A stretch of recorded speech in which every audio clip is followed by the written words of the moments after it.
ডাকসুহার শিবির নিয়ে ক্লাসটা কিন্তু আজকের না, ক্লাসটা কিন্তু অনেক আগে থেকে চলে আসতেছে। এখন আমাদের প্রশ্ন বা আমাদের কথা হচ্ছে, কনসার্নের ব্যাপার হচ্ছে যে ডাকসু পরবর্তী সময়ে আসলে মুক্তিযুদ্ধ নিয়ে শিবিরের স্ট্যান্ড কী থাকবে, তাদের স্ট্যান্ড তারা ক্লিয়ার করবে। বাট আমাদের জায়গা থেকে আমরা জানাইতে চাই যে 24-24-এর স্টেক ধরে রাখতে যে যেমন 71-কে অস্বীকার করা যাবে না, ওরকম 71-এর স্টেক কেউ একজন ধরতে যেয়ে কিন্তু 24-কে অস্বীকার করতে পারবে না।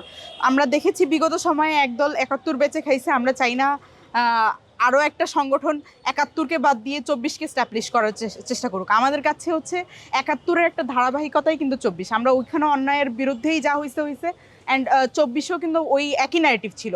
তো আমাদের কনসার্নের ব্যাপারে এটা থাকবে যে কোনোভাবে যেন আমাদের 71-কে খাটো করার, ছোট করার চেষ্টা এটা লেটালন শিবির মানে কেউই যাতে করার চেষ্টা না করে, ওইটার মহিমাতে থাকবে।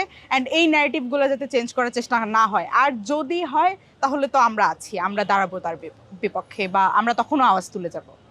আচ্ছা, কিছুদিন আগেই কাদের মোল্লা ছবি দেখলাম, বা হচ্ছে কয়েকজন স্বনামধন্য রাজাকারদের ছবি আমরা দেখলাম। তো ওই ছবিগুলোর বিরুদ্ধে কিন্তু তেমনভাবে প্রক্টোরিয়াল টিম ছাড়া তেমনভাবে কোনো অ্যাকশন নেওয়া হয়নি বিশ্ববিদ্যালয়ের শিক্ষার্থীরা ম্যাচ আকারে। তো ওইটাকে আপনারা কীভাবে দেখছেন? আচ্ছা দেখেন, ওই টাইমটা অ্যাকচুয়ালি ডাকসুর আগের মোমেন্টটা ছিল। তো আমরা সবাই কিন্তু একটা ভয়ে ছিলাম যে ডাকসুটা কোনোভাবে বানচাল করা হয় না। আর আপনি অবশ্যই ক্যাম্পাসে ছিলেন, দেখেছেন যে বহু উপায়ে নানানভাবেই হচ্ছে ডাকসুটা বানচাল করার চেষ্টা করা হয়েছে। আর ডাকসুটা কেন ইম্পর্টেন্ট এটা আমরা সবাই জানি যে 2019-এ অ্যাকচুয়ালি ছাত্রলীগের আমলেও যখন ডাকসু হয়েছে তখন কিন্তু ডাকসু হওয়ার কারণে কিন্তু অনেক ভালো কাজ হয়েছে। মানে ছাত্রলীগ করুক বা যেই করুক, যারাই করছে না কেন, ডাকসু হওয়ার কারণে, একটা গঠনতন্ত্রের আন্ডারে আসার কারণে কিন্তু ক্যাম্পাসে অনেক ধরনের পরিবর্তন হয়েছে, যেগুলো ভালো পরিবর্তন, যেগুলো আসলে ডাকসু না হলে হইতো না। তো আমাদের তখনকার মেইন কনসার্ন বা পুরা স্টুডেন্টদের পালস আমরা যতটুকু বুঝি ওই অনুযায়ী তাদের তখন মেইন কনসার্ন ছিল যে কোনো ব্যাপার নিয়ে যাতে কোনো ক্যাচাল হয়ে ডাকসুটা বানচাল না হয়ে যায়।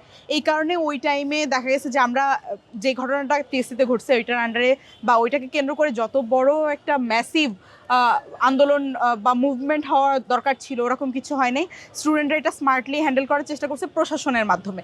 অ্যাকচুয়ালি এটাই কিন্তু হওয়া উচিত, যে কোনো সমস্যার সময় প্রশাসনিকভাবে কাজগুলো হ্যান্ডেল হওয়া উচিত। তো আমার মনে হয়েছে যে তখন আসলে শিক্ষার্থীরা ভয়ে ছিল যে কোনো সংগঠন বা কোনো গুপ্ত কোনো কেউ যেন কোনো আমাদের মাধ্যমে বা আমাদের দ্বারা ডাকসুটাকে বানচাল করতে না পারে। এই কারণে তারা ওই টাইমটাতে খুব সরব ছিল না, বাট তারা কিন্তু অ্যাক্টিভিজম করেছে। অনলাইনে কিন্তু খুব লেখালেখি হয়েছে ব্যাপারগুলো নিয়ে, আমরা নিজেও এগুলো নিয়ে আওয়াজ তুলেছি, আমরা লিখেছি, আমরা কথা বলেছি।